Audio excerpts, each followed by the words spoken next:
আসসালামু আলাইকুম। সংসারের কাজ, সময় ম্যানেজমেন্ট আর রান্নাবান্না সবকিছু মিলিয়ে একদম বাস্তব রমজান লাইফস্টাইল রুটিন শেয়ার করছি আমার আজকের ব্লগে আপনাদের সাথে। ভালো লাগলে অবশ্যই একটা লাইক, কমেন্ট এবং সাবস্ক্রাইব করে পাশে থাকার অনুরোধ করছি। অনেকদিন পর আবারও ব্লগ আপলোড করছি। আশা করছি সবাই অনেক অনেক অনেক বেশি ভালো আছেন। পবিত্র রমজান মাসের উসিলায় আল্লাহ তাআলা আমাদের সকলকে অনেক বেশি ভালো রেখেছেন, তাই না? যে আপু ভাইয়ারা সবসময় আগে আমার ব্লগ দেখতেন তারা জানেন যে আমি কিন্তু প্রতিটা ব্লগে আমার বাগানের যে বর্তমান অবস্থা থাকে, মানে ব্লগ চলাকালীন অবস্থায় সেই বর্তমান পরিস্থিতিগুলো কিন্তু শেয়ার করি, যখন যেমনই থাকে। তো আজকেও সেরকম ফুটেজ কিছু নিয়েছি বাগান থেকে। আশা করছি আপনাদের কাছে ভালো লাগবে অন্যান্য সময়ের মতো ইনশাআল্লাহ। আর যেহেতু অনেক দিন বাড়িতে ছিলাম, প্রায় মাসখানেকের উপরে, তো বাড়ি থেকে এসে দেখি একদম বাসা পুরা ময়লার স্তূপ হয়ে আছে। তো ওটা ক্লিন করতে করতে অনেকটা সময় চলে গেছে, মাঝখান থেকে আবার ঠান্ডা লেগে গেছে, হালকা একটু শীতকালীন সময় আছে, পাশাপাশি মনে করেন বেশি বেশি কাপড় চোপড় ধোয়া, পানি নাড়াচাড়া ঘাটাঘাটি করলে ঠান্ডা লেগে যায় কয়েকদিন পর পরই। আজকে সবগুলো পর্দা দিচ্ছি না, আজকে 2টা পর্দা দিলাম, মানে এই দরজাটা আর একটা দরজায় পর্দা দিয়েছি, আর সবগুলো দিইনি এখনও, সবগুলো আস্তে ধীরে দিব। প্রতিদিন 2টা 4টা করে দিলে হয়ে যাবে। পুরো বাসাতে অনেক বেশি দরজা জানালা পর্দা দিয়ে শেষ করা যায় না। তো এখন বিছানাটা করে নিচ্ছি। বিছানার চাদর টাদর অনেক বেশি ময়লা হয়েছিল ধুলোবালি পরে, ওগুলো সব উঠায়ে ধুয়ে টুয়ে ক্লিন করে দিচ্ছি। তারপর হচ্ছে তুষকগুলো রোদ দিয়ে, বালিশ রোদে দিয়ে শুকিয়ে টুকিয়ে এখন নতুন করে আবার বিছানা করছি। এই হচ্ছে আমার আজকের আপডেট আর কি। আর রমজান মাস তো চলেই এসেছে, রমজান মাস এসেছে, সেই সাথে আমি বাড়ি থেকে এসেছি, কাজের চাপও বেশি। আর এমনিতেও তো রমজান মাসে প্রচুর কাজ থাকে, আমার গৃহিণী আপুরা তো জানো। কিন্তু সব কিছু মিলিয়ে যখন একসাথে হয়ে যায় না, তখন বুঝো কেমন অবস্থা হয়। তো এই আর কি, আমার অবস্থা সেম এখন। তো যতটুকু পারছি গুছিয়ে টুছিয়ে নিচ্ছি। রমজানের আগে যে কয়টা দিন পেয়েছি বাসায় এসে, সে কয়টা দিনও শুধু ওই মোছামুছি, ঝাড়াঝুড়ি এগুলো নিয়েই ব্যস্ত ছিলাম, ধোয়া ধাই। তো যাই হোক, এখন মোটামুটি যাতে উঠছে বলা যায় বাসাটা, এই আর কি। আর এদিক দিয়ে আমার ইমিউনিটি লেভেল এতটা নিচে নেমে গেছে যে একটুখানি পানি ঘাটালেই অসুস্থ হয়ে যাচ্ছে, একটুখানি ধুলাবালি লাগলেও অসুস্থ হয়ে যাচ্ছে। আর পাশাপাশি তো সিজনাল সিকনেস আছেই।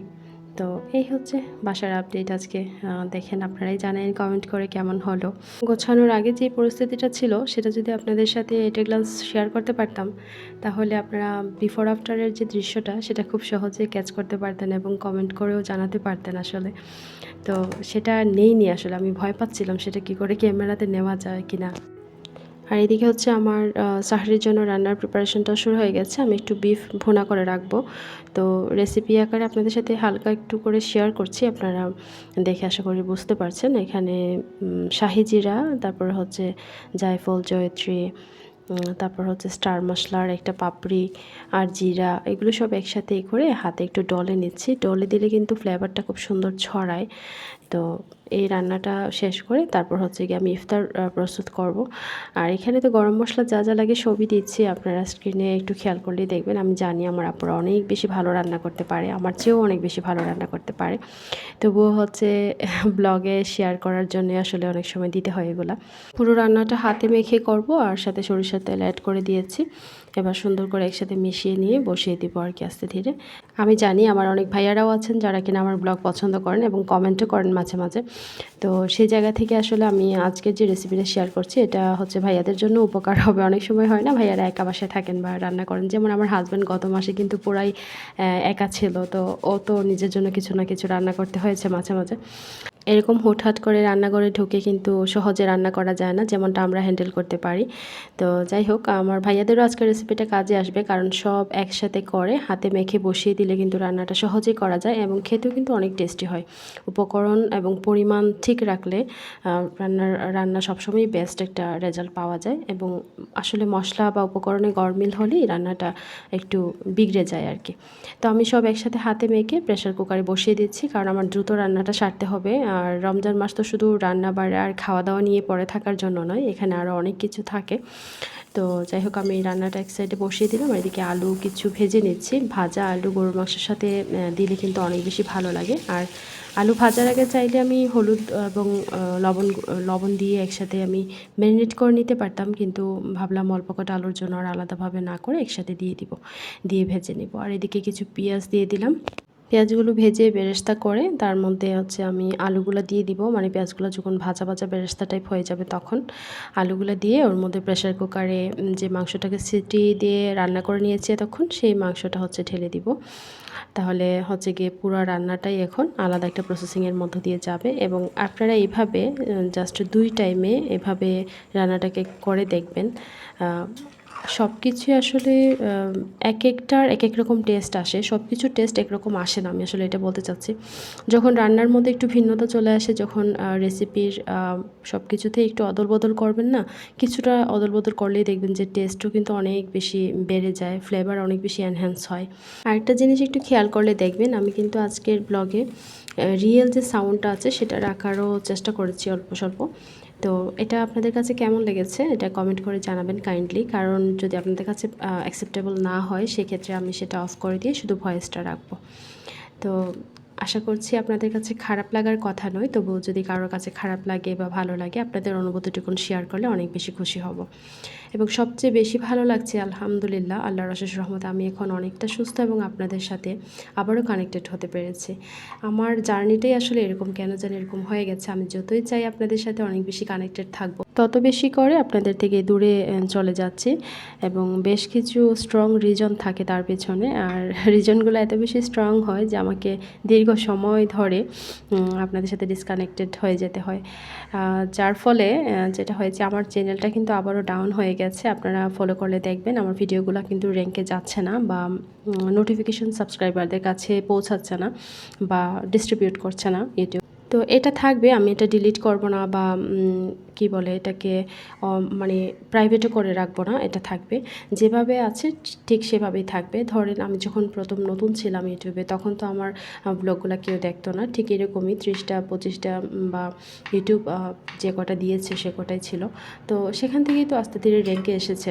তো আবারও ধরেন নতুন করে শুরু করলাম, এখন 10টা 20টা 15টা যাই আসে তাই থাকবে। এটাই হচ্ছে আমি, এটাই হচ্ছে আমার বৈশিষ্ট্য। কারণ আমার চ্যানেলটা যেভাবে আছে, যখন থেমে গেছিলো থেমে যাওয়ার সময়টাও থাকবে, যখন আবার নতুন করে শুরু করেছি সেই সময়টা 10টা 20টা ভিউজ যাই আসে সেটাও থাকবে ইনশাআল্লাহ, সেটাও কাটবো না, সব কিছুই থাকবে। কারণ মানুষের লাইফটাই হচ্ছে উত্থান পতন নিয়ে। তো এগুলো তো সামান্য ব্লগ, যেখানে আমাদের লাইফের ছোটো ছোটো স্টোরিগুলো থাকে। তো থাক না, এটাও আমাদের স্টোরির একটা অংশ বিশেষ হয়ে থাকে, এটা আপনাদের সাথে শেয়ারেবল হয়ে থাক। তো এখন হচ্ছে আমি সালাদগুলো কুটে নিচ্ছি, আর সালাদ কোটা শেষ হয়ে গেলে আস্তে ধীরে সব কিছু শেয়ার করব। আর আরেকটা জিনিস, আমি খেজুরের মধ্যে যেটা করি, এক এক দিন এক এক রকম করে খেজুরটাকে আসলে সার্ভ করি। যেমন আজকে কিছু শসা দিয়েছি, শসা আর খেজুর একসাথে খাওয়ার উপকারিতা তো আশা করি জানেন আপনারা। তো শসার টুকরো করে দিয়ে খেজুরের মধ্যে থেকে সিডস ফেলে দিয়ে তার মধ্যে ঢুকিয়ে দিয়েছি, আর কয়েকটা রেডি করেছি কিশমিশ দিয়ে, কখনো কখনো বিভিন্ন রকমের বাদাম দিয়েও করে থাকি। আর এদিকে রাজার বাবা অফিস থেকে চলে এসেছেন, আসার সময় এই জিলাপি আর হচ্ছে গিয়ে মিহিদানা বা বুন্দিয়া, অনেকে বরিন্দাও বলে থাকেন, বা এর আর কোনো নাম থেকে থাকলে আমি আসলে জানি না, আমি এই তিনটাই জানি। আপনাদের জানা থাকলে আপনারা কমেন্ট করে জানাতে পারেন আমাকে। আর এখানে হচ্ছে আমি একটা দই ফলাদি রেডি করে নিয়েছি। এবারের রমজানটা একটু হেলদি হেলদি দই ফলাদি সব সময়ই থাকছে। আর হচ্ছে গিয়ে সালাদে বেশি করে সালাদ থাকছে, সালাদের পাশাপাশি হচ্ছে ছোলা বুট কোনো দিন একটু ভুনা করে নিই, আর কখনো সিদ্ধ ছোলা বুটটা দিয়েই সালাদ তৈরি করে সবাই মিলে খাচ্ছে। এভাবে আর কি ভাজা পোড়া থেকে একটু দূরত্ব রেখে চলার চেষ্টা করছি, কিন্তু তেমন একটা পারছি না, কারণ ভাজা পোড়া দুই একটা রাখতে হয়, কারণ ছোট ছোট বাচ্চারা আছে, বাচ্চারা আবার রোজা রাখছে মাশাল্লাহ করে। তো আল্লাহ তাদেরকে তৌফিক দিয়েছেন আলহামদুলিল্লাহ। তো বাচ্চারা যেহেতু রোজা রাখছে, ওরা যদি আবদার করে, ওদের আবদারটাও মাঝে মাঝে রাখতে হয়। কিন্তু আবার কখনো কখনো বুঝিয়ে বলি যে তুমি যে সারাদিন কষ্ট করে রোজা রাখলে, তো এত বেশি ভাজা পোড়া রোজা ভেঙে খেলে তোমার শরীর খারাপ করবে বা পেটটা খারাপ হয়ে যাবে, তখন তুমি রোজা রাখতে পারবে না। আর পাশাপাশি রোজা রাখার যে অনেক বেশি স্বাস্থ্যকর কিছু ফল পাওয়া যায় রোজা রাখার কারণে, বডি যে ডিটক্স হয় সেটাও কিন্তু হবে না অনেক বেশি ভাজা পোড়ার চিনি খেলে। তো বুঝিয়ে বললে অনেক সময় বুঝে, তবে ছোট মানুষ তো এটা ওটা একটু বায়না ধরে আর কি, তখন দুই একটা বানাতে হয় ওদের জন্য। তো যাই হোক, এখন পুরাটা প্রিপেয়ার করেছি, আর ইফতারি টাইমও হয়ে যাচ্ছে। ইফতারি টাইমে হচ্ছে গিয়ে দই ফোলাদিটা একসাথে মিক্স করে নিব।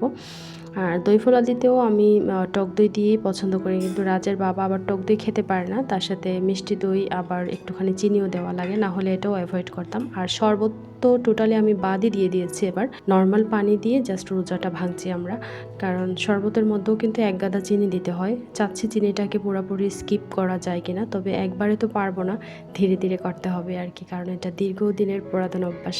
আজকে একদম ব্লগের শেষ পর্যায়ে আপনাদের রমজান কেমন কাটছে আমাকে জানাতে ভুলবেন না। সবাই অনেক বেশি ভালো থাকবেন। আল্লাহ হাফেজ।